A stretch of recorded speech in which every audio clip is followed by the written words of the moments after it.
नमस्कार, घटना चक्र बुक वीडियो में आपका हार्दिक स्वागत है। आइए प्रारंभ करें इस यात्रा को, जहां हर विषय वस्तु को हम सरल, स्पष्ट और परीक्षा उपयोगी ढंग से प्रस्तुत करेंगे। नमस्कार। चलिए आज बात करते हैं बिहार की बदलती हुई तस्वीर की। यहाँ दो बिल्कुल नई बहुत बड़ी हाईवे परियोजनाएं शुरू होने जा रही हैं और ये राज्य के लिए एक असली गेम चेंजर साबित हो सकती हैं। तो आइए जरा गहराई से जानते हैं कि ये प्रोजेक्ट्स आखिर हैं क्या और इनका बिहार पर असर क्या पड़ने वाला है। सबसे पहले इस नंबर पर एक नज़र डालिए। 2200 करोड़ रुपए। जी हाँ, ये एक बहुत बड़ी रकम है और यही वो इन्वेस्टमेंट है जो बिहार के इंफ्रास्ट्रक्चर को एक नई उड़ान देने जा रहा है। ये सिर्फ एक आंकड़ा नहीं है, ये विकास के एक बहुत बड़े वादे का प्रतीक है। तो सवाल ये है कि इतना पैसा खर्च कहाँ हो रहा है। असल में केंद्र सरकार ने बिहार के लिए दो बड़ी हाईवे परियोजनाओं को हरी झंडी दे दी है। ये दो प्रोजेक्ट्स राज्य के अलग अलग हिस्सों में कनेक्टिविटी की पूरी कहानी ही बदल सकते हैं। चलिए पहले प्रोजेक्ट से ही शुरू करते हैं।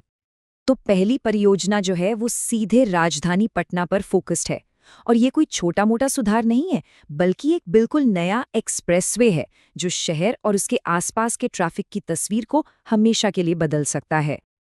तो ये प्रोजेक्ट है क्या? ये रामनगर से कच्ची दरगाह तक बनने वाला एक 6 लेन का चौड़ा ग्रीनफील्ड एक्सप्रेसवे है। मतलब ये एक एकदम नई सड़क होगी जिसे खास तौर पर ट्रैफिक की दिक्कतों को कम करने के लिए ही डिजाइन किया गया है। लेकिन देखिए, ये एक्सप्रेसवे अकेला नहीं है, ये एक बहुत बड़े नेटवर्क का हिस्सा होने वाला है।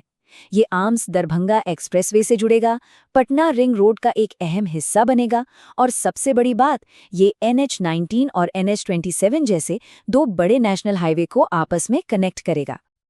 अच्छा, यहाँ एक शब्द पर ध्यान देना जरूरी है, ग्रीनफील्ड। इसका मतलब क्या होता है? इसका सीधा सा मतलब है कि ये सड़क किसी पुरानी सड़क को चौड़ा करके नहीं बनाई जा रही, बल्कि एक बिल्कुल नए रास्ते पर बनाई जाएगी। इससे होता यह है कि जमीन अधिग्रहण और कंस्ट्रक्शन का काम तेज होता है और सड़क का डिजाइन भी कहीं बेहतर होता है। इस प्रोजेक्ट का असर सिर्फ पटना तक सीमित नहीं रहने वाला, ये बिहार को झारखंड, पश्चिम बंगाल और यहाँ तक कि पूर्वोत्तर के राज्यों से सीधे जोड़ने वाला एक इकोनॉमिक कॉरिडोर बनेगा। जरा सोचिए, इससे व्यापार और सामान की ढुलाई कितनी आसान और कितनी तेज हो जाएगी। चलिए अब पटना से बिहार के एक और बहुत जरूरी हिस्से सीमांचल की ओर चलते हैं। दूसरी परियोजना इसी इलाके पर केंद्रित है, जो काफी लंबे समय से बेहतर कनेक्टिविटी का इंतजार कर रहा था। ये प्रोजेक्ट है किशनगंज जिले के लिए, जहां एक नया 4 लेन का हाईवे बनाया जाएगा। ये उस इलाके के लिए एक बहुत बड़ी सौगात है जो वहां के लोकल डेवलपमेंट को एक नई रफ्तार देगा। अब इस हाईवे की लंबाई लगभग 25 किलोमीटर होगी। सुनने में ये दूरी शायद कम लगे, लेकिन ये इस क्षेत्र के लिए एक लाइफलाइन साबित हो सकती है, जो लोगों के रोजमर्रा के सफर और व्यापार को बहुत ही आसान बना देगी। तो इस प्रोजेक्ट से फायदा क्या होगा? देखिए, ये किशनगंज को सीधे बहादुरगंज से जोड़ेगा, दो नेशनल हाईवेज को आपस में मिलाएगा और सबसे जरूरी बात ये कि ये पूरे सीमांचल इलाके में सड़कों की क्वालिटी में एक बहुत बड़ा सुधार लाएगा। तो हमने दो अलग अलग प्रोजेक्ट्स देखे, एक जो बिहार को पूरे देश से जोड़ रहा है और दूसरा जो राज्य के अंदर ही कनेक्टिविटी को मजबूत कर रहा है।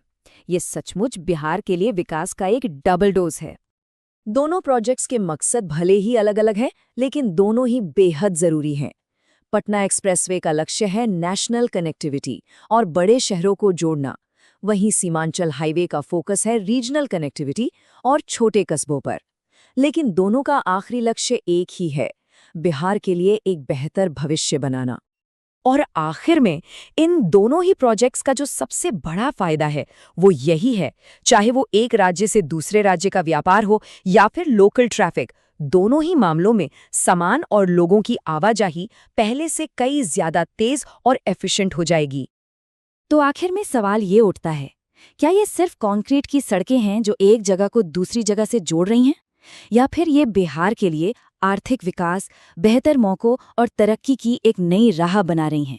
इसका जवाब तो हमें आने वाला वक्त ही देगा।